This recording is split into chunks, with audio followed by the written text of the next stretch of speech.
Assalamualaikum warahmatullahi wabarakatuh. Sampurasun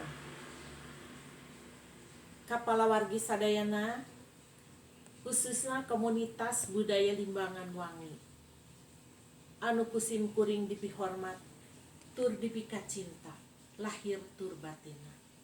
Oge, khususna oge ka Raden Ani Nyai Tanggulun anu kusim kuring dipika nyaah, dipika dedeh, dipika cinta. Anaking teraskeun perjuangan anjeun anu ngangkat darajat budaya Limbangan Wangi, di mana komunitas ieu parantos ngawujudkeun desa budaya di Kabuyutan Gunung Sanghyang.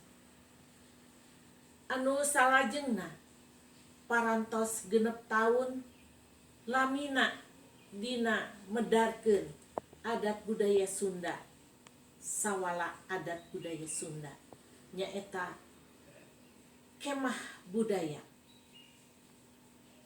Neng Ani anu dipikanyaah dina raraga ieu neng parantos nuliskeun dina ati sanubari urang Sunda sadayana saarah sareng visi misi Yayasan Pamanah Rasa Nusantara anu parantos monitor kana sepak terjang Neng Ani anu kusim kuring dipikanyaan.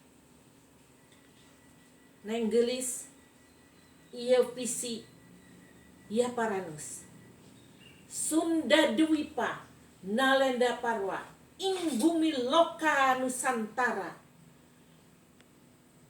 nyaeta kanggo ngawujudkeun kesejahteraan urang Sunda. Urang Sunda katut anak-anak urang salajengna wanoja jajaka anu kedah neraskeun kana kasayan ieu. Atuh ya paranus oge ngagoro kasadayana umajak